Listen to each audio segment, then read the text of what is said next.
అఘోరమ్మతోనే ఉండాలని నేను అనుకున్నప్పుడు మీరు గుజరాత్ నుంచి తీసుకొచ్చేది అది ఫస్ట్ టైం అనుకుంటున్నారు, కానీ అంతకుముందు నేను వాళ్ళ ఇంట్లో కూడా ఉన్నాను. అఘోరమ్మతో కలిసి బెల్లంపల్లి వాళ్ళ ఫ్యామిలీ దగ్గరకు కూడా వెళ్ళాం. వాళ్ళ ఫ్యామిలీకి కూడా తెలిసి మేము మ్యారేజ్ చేస్తామని. వాళ్ళు మంచిగా ఓకే ఒకరికొకరు తోడుండన్నమ్మ, నీకు తోడుంటుంది కదా అని చెప్పని దీవించారు. అక్కడ ఉంటే అక్కడ సిగ్నల్స్ ఉండవు. నేను ఫోన్ లిఫ్ట్ చేయాలని చెప్పి విష్ణు అక్కడ బెల్లంపల్లి వాళ్ళ ఇంటి దగ్గరికి వచ్చేసి నన్ను లాక్కెళ్ళాడు. లాక్కెళ్ళిపోయినప్పుడు రైల్వే స్టేషన్లో ఒక వీడియో నేను ఏదో మంత్రా చదువుతున్నట్టు, అది అప్పుడుదే. అది ఫస్ట్. ఈ గుజరాత్కి వెళ్ళింది సెకండ్. నేనేది అది కాదమ్మా. అసలు బేసిక్గా ఏ ఆడపిల్ల అయినా సరే చక్కగా బాగా చదువుకోవాలని ఫస్ట్ ఆఫ్ ఆల్ కోరుకుంటారమ్మా. రెండోది బంగారం లాంటి హస్బెండ్ రావాలి, ఆ హస్బెండ్తో లైఫ్ హ్యాపీగా ఉండాలి. రెండు, బంగారం లాంటి పిల్లలు పుట్టాలి. లైఫ్ ఏంటంటే భర్త పిల్లోడు ఇట్లా లైఫ్ హ్యాపీగా ఎలాంటి ఫైనాన్షియల్ ప్రాబ్లమ్స్ లేకుండా సాగిపోవాలి. అప్పుడప్పుడు సరదాగా టూర్లు వెళ్ళాలి. ఇంకా ఏమంటే పిల్లలు పెద్ద అయిన తర్వాత ఆ పిల్లలకి పెళ్లి చేయాలి. ఇది ఏ ఆడపిల్ల అయినా కోరుకునేదమ్మా. హ్యాపీ లైఫ్ కోరుకుంటారు. డబ్బు ఎక్కువ ఉండాలని కూడా కాదు, హ్యాపీ లైఫ్ ఉండాలి. మంచి మొగుడు రావాలి, వాడు నన్ను కష్టపెట్టకుండా, కొట్టకుండా, తిట్టకుండా, నన్ను ఏడిపించకుండా, నన్ను నవ్విస్తూ నన్ను చూసుకునేవాడు కావాలని ఏ ఆడపిల్ల అయినా కోరుకుంటారు. కానీ అందుకు భిన్నంగా మీరు నాకు మొగాడితో పెళ్ళొద్దు, ఒక మంచివాడు, ఒక జెన్యూన్ అయిన ఈ అఘోరి అమ్మతో పెళ్లి కావాలని కోరుకున్నారు అంటే ఆ వైరాగ్యం వచ్చింది సంథింగ్. ఇప్పుడు అబ్బాయితో అంటే సెక్స్ మెయిన్ కాదు, అబ్బాయిని పెళ్లి చేసుకో అన్నది మెయిన్ కాదు. ఇక్కడ పిల్లలు పుట్టాలి అనే రూల్ ఏం లేదు, పెంచుకోవచ్చు. మనం ఎవరితో ఉన్నా కానీ హ్యాపీగా వాళ్ళతో ఉండే దాన్ని బట్టి ఉంటుంది. ఎలా బతకాలి అనేది మనం చూస్ చేసుకునే దాన్ని బట్టి ఉంటుంది. నేనేదేమో అది ఓకే, అది నెక్స్ట్ లెవెల్ థింకింగ్ మీది, మీ బ్రాడ్ థింకింగ్. అది తప్పేం లేదు, అది కూడా తప్పేం కాదు, మీ ఆలోచన కూడా కరెక్టే. అలా ఆలోచన మారటానికి ఏదో కారణం ఉంటుందంటున్నా నేను.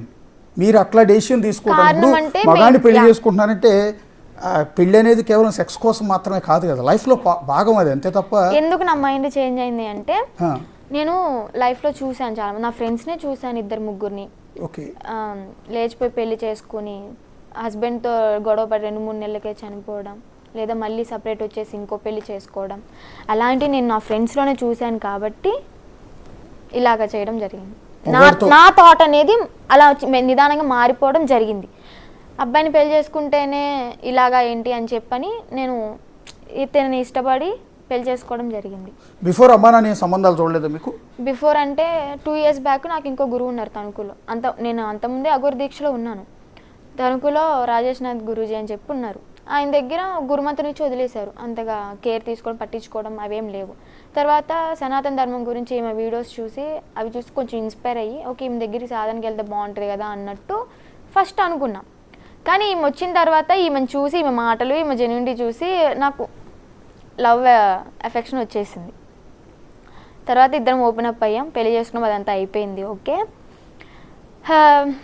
ఇక్కడ మెయిన్ ఏంటంటే నాకు ఈ విష్ణుదే కొంచెం చాలా. మీ లైఫ్లో ఒక విలన్ ఉన్నారు అంటే మీ లైఫ్లో హీరో అఘోరి అంతేనా? హీరో అఘోరి, విష్ణు కూడా హీరోనే ఒకప్పుడు, ఇప్పుడు కాదు.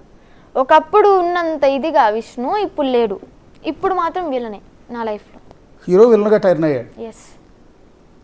ఇప్పుడు మీ లైఫ్లో ఎవరి వల్ల సఫర్ అవుతున్నాను అంటే, వర్షిని ఎవరి వల్ల సఫర్ అవుతుంది అంటే అది కేవలం విష్ణు వల్ల. అండ్ ఇప్పుడు కొంచెం మా ఫ్యామిలీ వల్ల కూడా, మా ఫ్యామిలీ కూడా తను చెప్పిందే వింటున్నారు. చంపేస్తాం అని చెప్పని రావడం వాళ్ళ నోట్లో నుంచి, అమ్మ నాన్న నోట్లో నుంచి.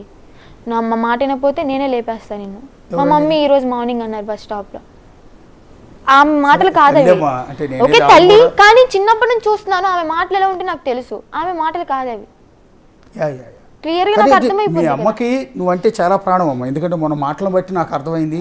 రోజు పిల్లలన్నాక తల్లిదండ్రులకి ప్రాణం. అందులో ఆడపిల్లలు అంటే మీ తల్లి, మీ అమ్మగారిని తప్పుపట్టడానికి లేదమ్మా. అంటే మీరు అన్నట్టు విష్ణు మాటల ప్రభావం పడి ఉండొచ్చు, సరే ఆవిడ కారణాలు ఆవిడకుండా. మొన్న లైవ్లో చెప్పింది ఏంటంటే విష్ణు దగ్గర మా బంగారం ఉండిపోయిందండి, మా డబ్బులు ఉన్నాయండి, ఒక 2 లక్షల రూపాయలే ఉన్నాయంట మీ డబ్బులు, బంగారం ఉందండి, అవి తీసేసుకుని అతని చేతుల్లో మా అమ్మాయిని, అతని బందికానాలోంచి మా అమ్మాయిని మేము కాపాడుకుంటానండి, నేను నా బిడ్డను చదివించుకుంటానండి, ముందు విష్ణు నుంచి నేను కాపాడాలండి అని చెప్పి డైరెక్ట్గా అంది ఆవిడ.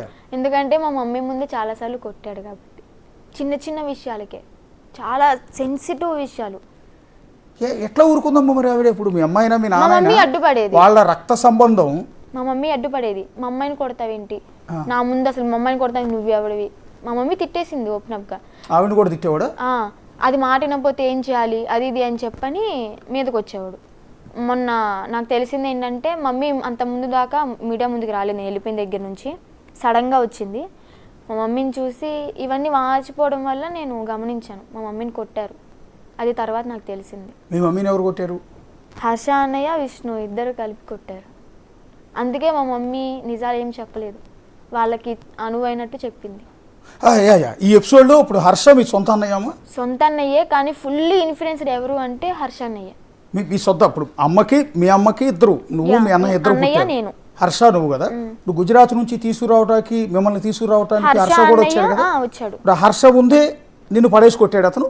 పడేసుకోవట్లేదు, తను అసలు టచ్ చేయలే నన్ను. గుజరాత్ హర్ష కాదమ్మా, విష్ణు. ఇక్కడ కొట్టలే, నేను ఉజ్జయిన్ హోటల్ రూమ్ లో కొట్టాడు. అదే అప్పుడు హర్ష ఉన్నాడు పక్కన? కొట్టలేదు. ఉన్నాడు.